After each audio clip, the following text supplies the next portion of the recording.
Hey guys, this is Ashley with Interviewing With, and today we have an amazing guest to kick off the season.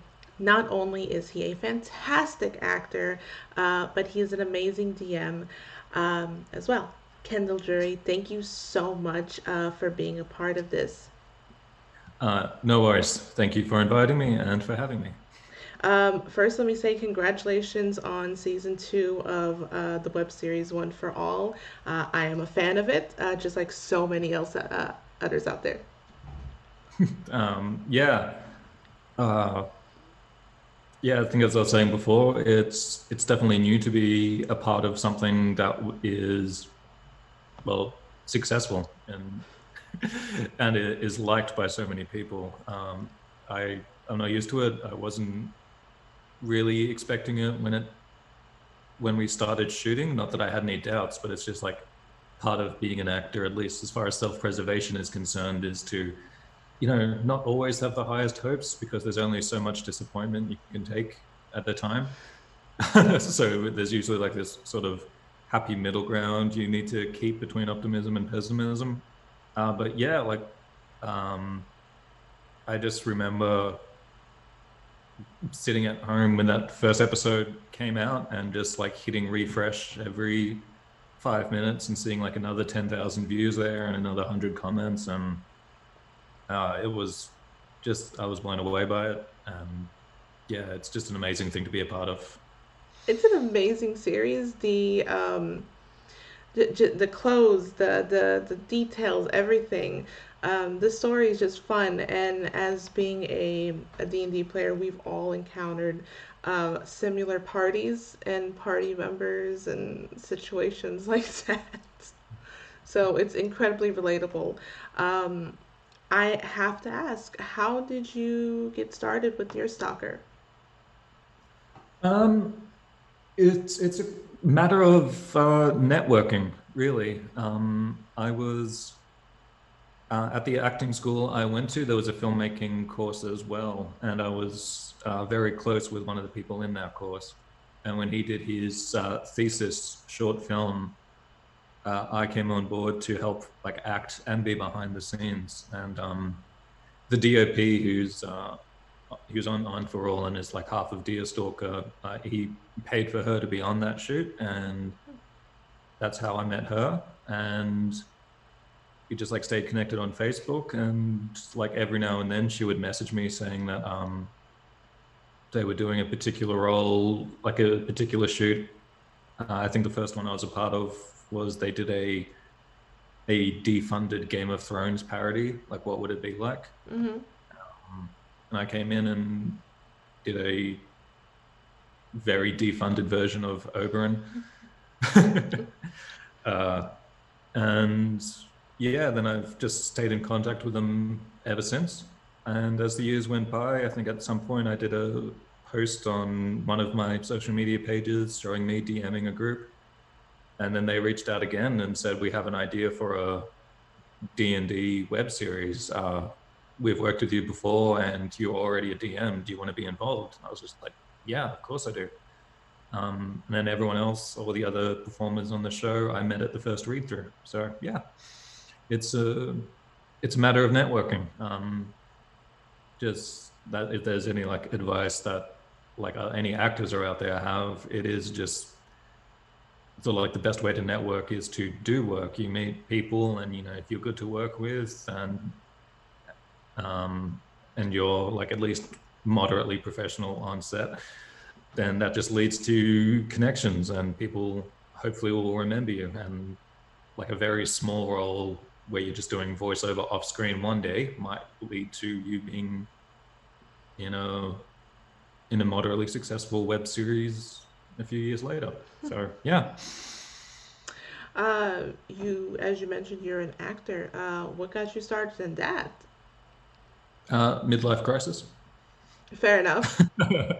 um, yeah, I always wanted a career in some form of creativity or performance, I guess.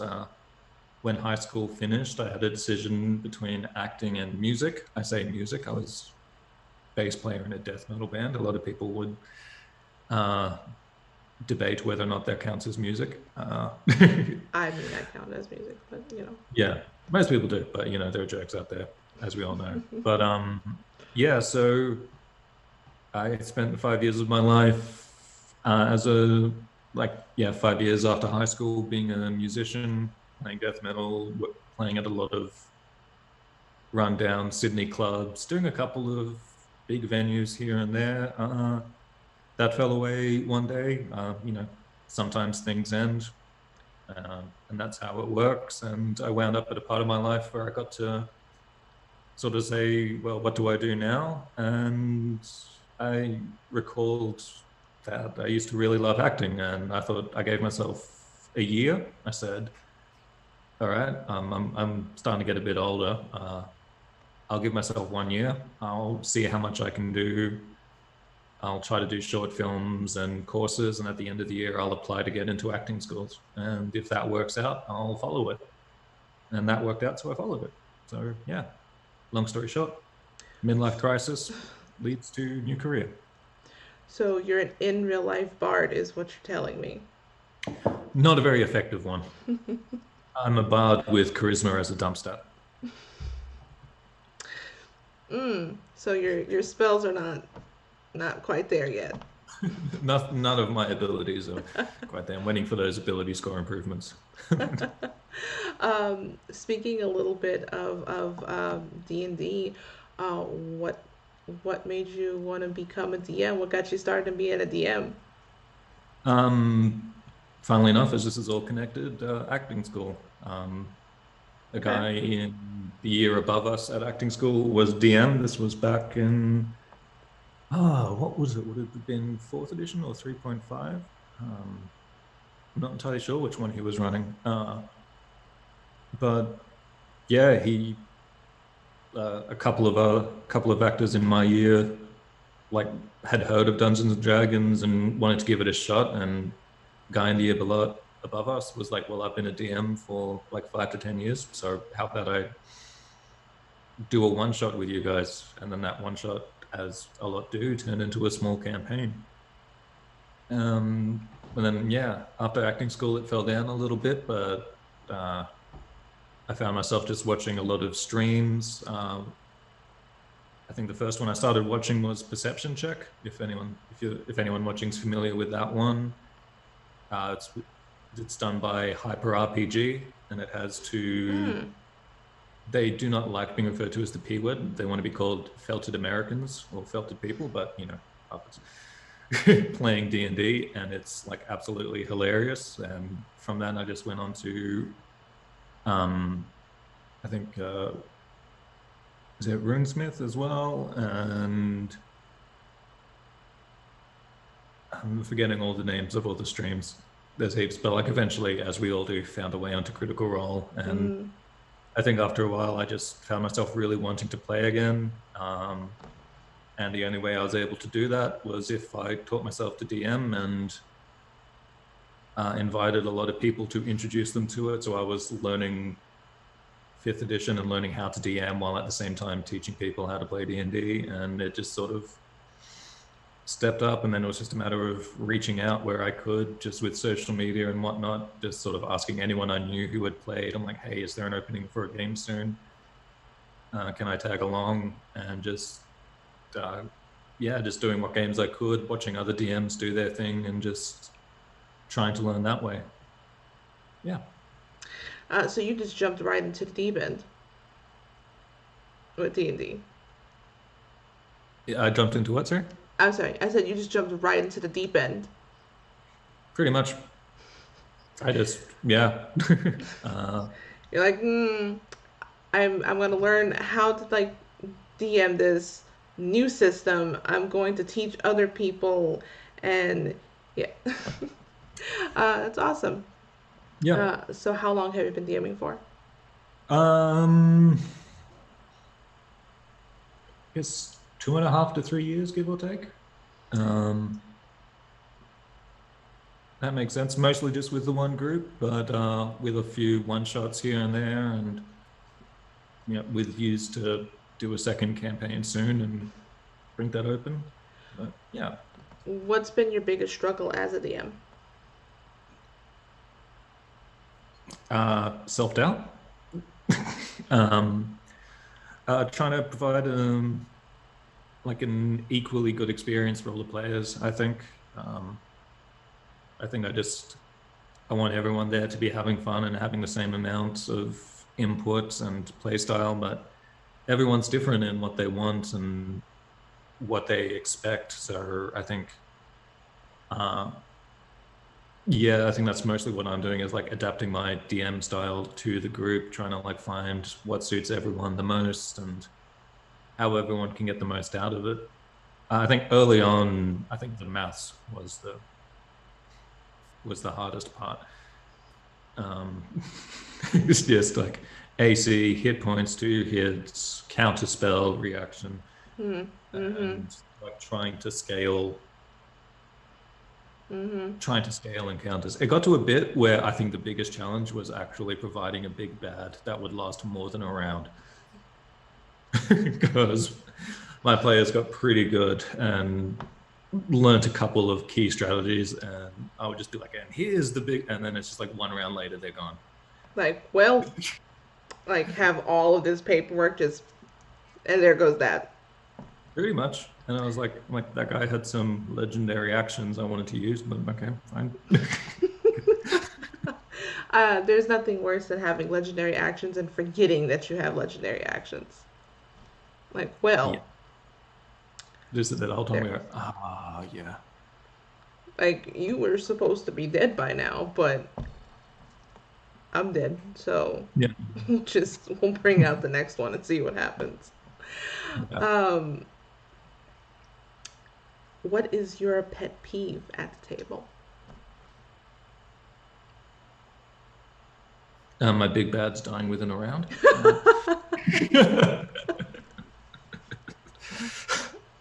Do you mean like from a playing From a perspective? yeah, from a like from a DM perspective with their players.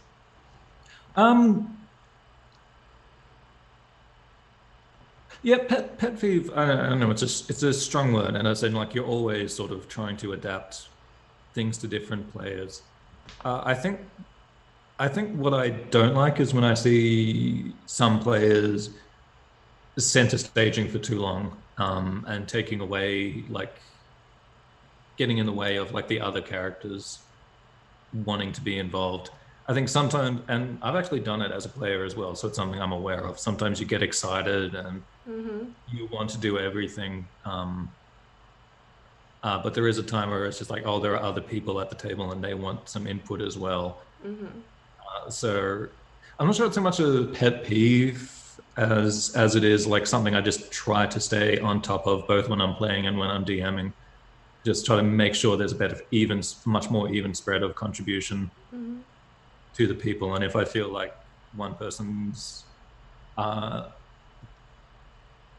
hogging the limelight, so to speak, a bit too much in one session, I'll try to like find a way to um, distract them for a bit and bring other people in.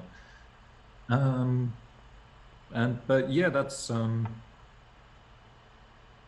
think I think that's it. And then the rest is just purely sort of personal stuff to do with my DMing, like people picking what I was going to do before I did it, and So, and then me just getting self-conscious. So yeah. I mean, I think that's just a struggle of a DM in general. We're always super hard on ourselves and super critical. Um, Speaking of, and I'm incredibly awkward when I talk sometimes, so I'm really sorry about that, guys. Do you have any DM advice for new DMs who are just trying to get a hold of the game, or they want to play, but they're intimidated by it because let's be honest, there's the math, there's the lore. This thing has been out since 1973. Yeah. There's so much to it. It's intimidating. Yeah. On that, as a little side note, I was scrolling by our comments on I'm not sure if it was YouTube or Twitter the other day, and someone who followed the show commented and said they were the first person to play test D&D in Australia, like back in the 70s. And Wow. they're now watching our show and like tuning in for each episode. And like, that's just a little side note, but it's something I heard the other day. And I think I just, for lack of a better term, nerdgasmed. I was just like, oh, wow, like that is so amazing. But yeah, I think like with a lot of things, it's daunting, but it's usually daunting to people who really want to be good at it, if that makes sense. So I think the fact that you feel a little daunted by it, like in a way, is a good thing. It means you want to be good at it. And I honestly think if you just have to sort of find a way to start doing it, you need to learn this stuff on the go, so to speak. There are so many things that come up. You should prepare beforehand. You should do as much as you can to prepare, but there's always going to be things you haven't dealt with before. And for the most part, players, particularly if you're playing with people you know, friends, or just really nice people, they are cool. Like if you just like sort of like stop and just say, I haven't come across this yet, guys. I need to come up with a ruling. Just bear with me. They're forgiving. Like they're all there for fun, and for the most part, players are very respectful that you are giving your time to do this. So if you are making a lot of mistakes, like we all do, some of the most experienced DMs make mistakes every session. It's a thing that happens. It is. Um, but yeah, it's if you want to do it and you feel daunted, you find a way to start. Watching streams is a good way. I think what I wanted to do originally, I think as I said before, was to play a lot more games and just learn off other DMs, seeing how they did it. I wasn't able to play as much as I wanted to for whatever reason. So I just watched a bunch of streams, saw how different DMs ran it, what they did for voices. YouTube's a great asset. Just write new DM tips into the search bar and you will get so many. And I think I'm going on tangents now. Okay, okay. But yeah, like as I would say, if you're daunted, it's because you want to do a good job. And that's the first sign that you will be good at it. Uh, And just find a way to get started. so, in One for All, you play so many amazing NPCs. My favorite is the Marquis. Um, which one out of all of the NPCs that you've played would you say has been your favorite and one you relate to the most? Oh,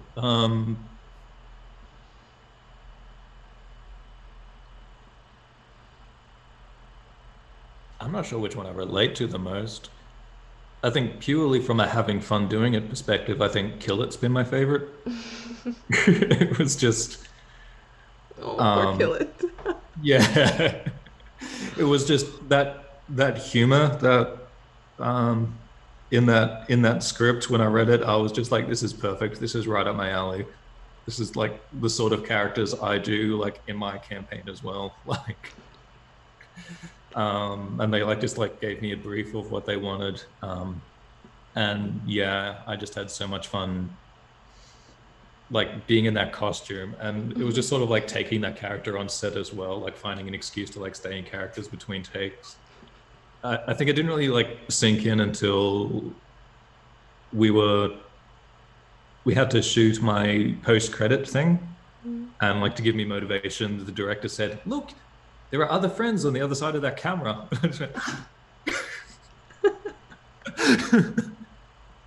And jumped into that, and like after we did that, like from then on, I'm like, I love this. I was just having so much fun. So yeah, So it would be Kill It. Kill It would be, yeah, that would have been my favorite that I've played, or at least that's been shown so far.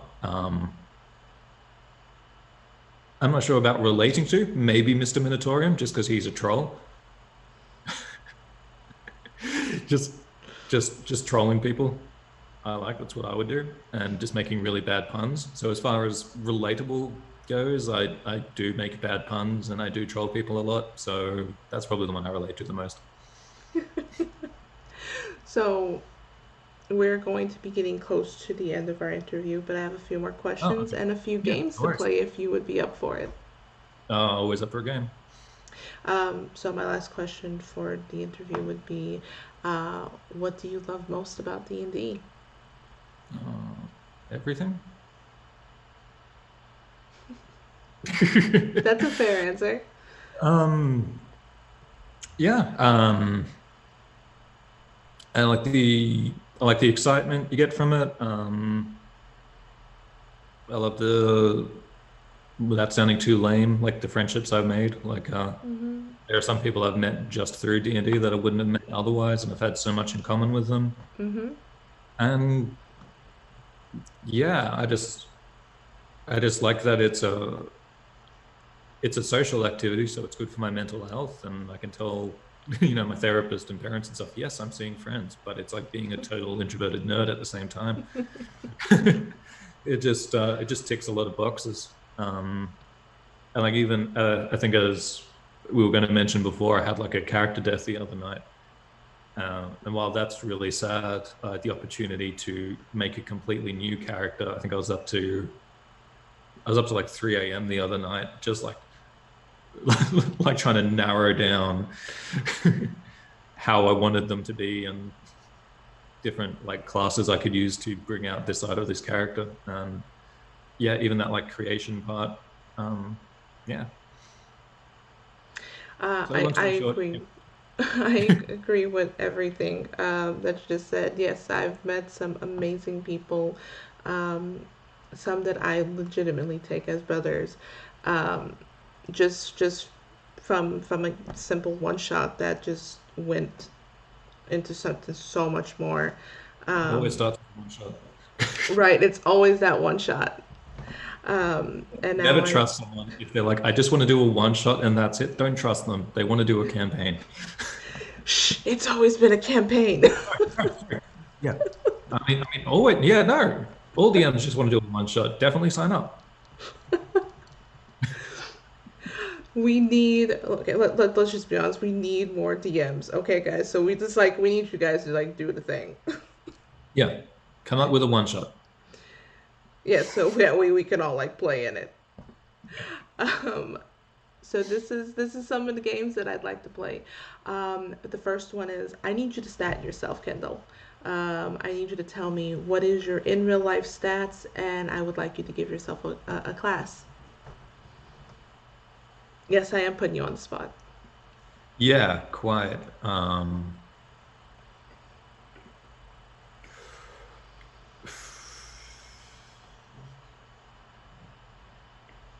I mean, I know the obvious answer just because I'm an actor is Bard, but it just feels too obvious, doesn't it? You don't have to be a uh, bard. You could be something else. I mean, I want to be a warlock. Can I be a warlock? I mean, sure. I don't know who I've made a pact with, but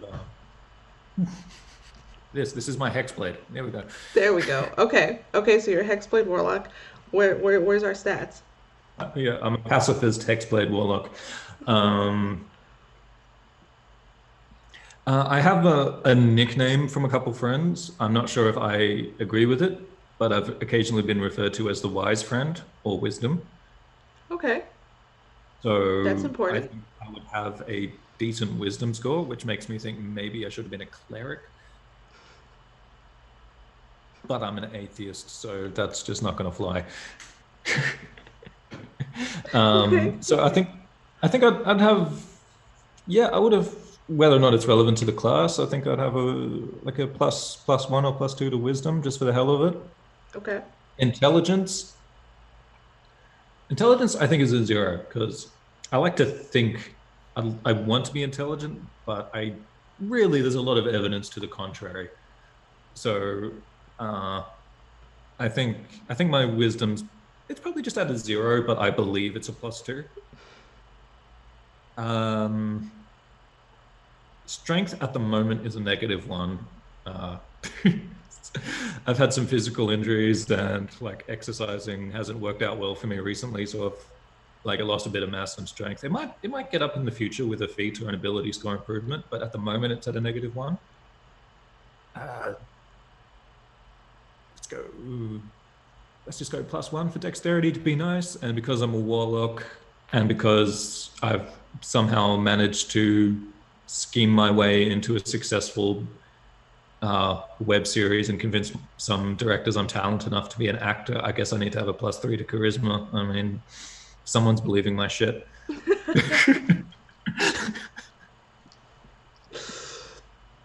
So maybe you might have multi-classed a little bit with some bard, maybe, or maybe you took the entertainer background. Yeah, that could be it. Yeah. Um, Yeah, look, I'm probably more likely to be a bard, but I just want to be a warlock, so I'm saying it. I have a soft spot for warlocks. that's a conversation for a different day. Yeah, Uh, sorry. It's because of the fav- death metal. favorite monster that you would be?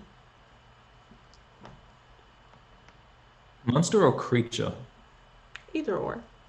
Yeah, because I mean, if it's creature, flump, because just I love him so much. just they're celestial jellyfish, like with like big smiley faces. It's They I'm make me usually so pretty happy. dark and broody and stuff, but every time I'm just like, oh, who made that? That's amazing. Like, how can you be Um, mad at them? Why? Why? Why would you try to kill them? They're so sweet. they're like Baby Yoda. Right? Who would kill Baby Yeah, Yoda? yeah, yeah. It's they're amazing.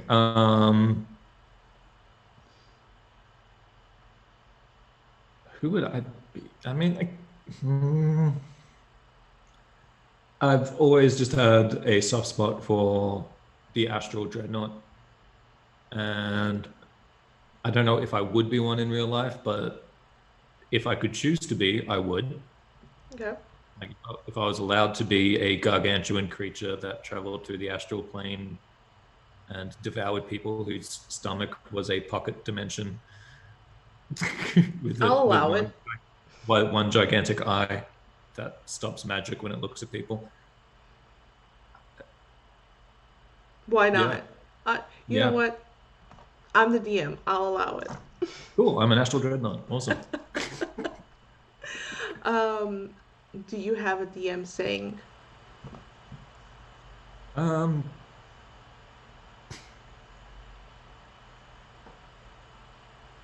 I think like all DMs, we like to say, "Are you sure?" Right of it. And it's just like, "Are you sure you want to do that?" Some of my players like made me a mug with like one of my sayings on it, which I didn't realize was one of my sayings, which was just Oh. like roll initiative or don't. Just because I have this, it's not so much a DM saying as much as it is a Kendall saying, but I just have this sort of this blase, look, it's your life, you do what you want sort of thing. So it's like roll initiative if you want. Like, you don't have to. Okay, you're fine. Yeah. We are going to play a little bit of this or that. Okay. Wizard or warlock? I just answered that, I think. Yeah. Warlock. College of Lore or College of Valor? College of Law, very underrated. DM or player?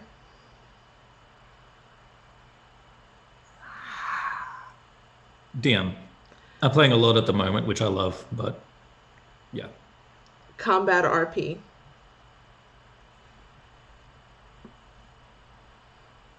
You can do both at the same time, technically, but RP. Okay. Um, Dungeon or Dragon? Dungeon. Yeah, make them work for it, so to speak. It's like there's something at the end of this dungeon. Multiple traps, multiple encounters, much more challenging than one big bad. Longsword or Greatsword? Longsword. You can have a shield if you want, or you can two-hand it if you want. So yeah, longsword, be adaptable. I think Uh, this counts. I don't know. It's probably a great sword. uh, 4D4 or what was that? 46 or not 46? But yeah, that's a lot more. It's a lot more. There was a number that I was looking for that I'm probably not going to take this out in editing. or, So or, or 2d8? Is that what you're 2d8. asking? There we go. 44, 2d8. Sorry about that, guys. Yeah, Let's see what we're talking about when it comes to math. just because I've been playing a class that's used 2d8 a little bit, I'm going to say 2d8. Also, for some reason, d4s are hard to wrangle when you need to. I don't know why. If you say like Gotcha. roll 2d8 to someone, they're just like, okay, done. If you're like 4d4, they're like, it's like, what are those again? Yeah. My last question or game is Kendall, can you give our adventurers a hook to go off of? You are the DM and you are selling them a plot hook. So how are you sending off our adventurers?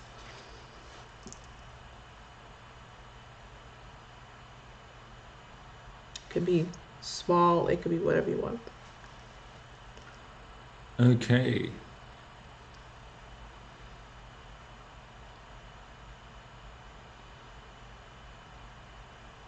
This is what I used to, this is one I've used to open my first game I DM, so it's a little close to me, but each player was about to be executed and they think they've been executed. They wake up the next day in a different location with someone saying they've brought them here for a reason, said, I've spared your lives. You owe me something. Go to this town and bring me back this item from this house. I think straight up, it's just like I don't like railroading and stuff, obviously, but it's just like, oh, what? Why am I here? Why me? Every character's just like, why am I chosen? But yeah, that's the way I opened my first one shot, and yeah, it's kind of like my go-to if I'm not entirely sure if I'm doing like a different one shot and I'm not entirely sure how to do a good hook. Mm-hmm. It's just I think it's based off a couple of books I've read where I've just been like, oh, interesting. Where will this go? Yeah. Adventures, please like, comment, subscribe. And Kendall, I'd love for you to plug any of your stuff in so that way our adventurers could come and take a look at all your stuff. Okay. Well, obviously, uh, look up One for All on YouTube and all the social media platforms via Deerstalker Pictures. You can find me personally on Instagram at Kendall the Human. I was very happy that name wasn't taken. Uh, and on Twitter, I am Kendall's Dumb. Facebook's pretty much a no, I don't think anyone's using it anymore. Don't worry about that. And It's like, uh, no. yeah, it's mostly just a watch this space thing at the moment. There might be a couple new projects in the near future. So yeah, follow me on those things. Check out One for All. It's most of my life at the moment. But more importantly, just look up D&D content. Look up streams. Go find things that I'm not to do with like other smaller channels trying to make it just be a bigger part of the community. That's what I'll say. Thank you so much for being a part of this, and thank you guys for watching, and we'll see you guys next week. Also, Bye. listen to more death metal.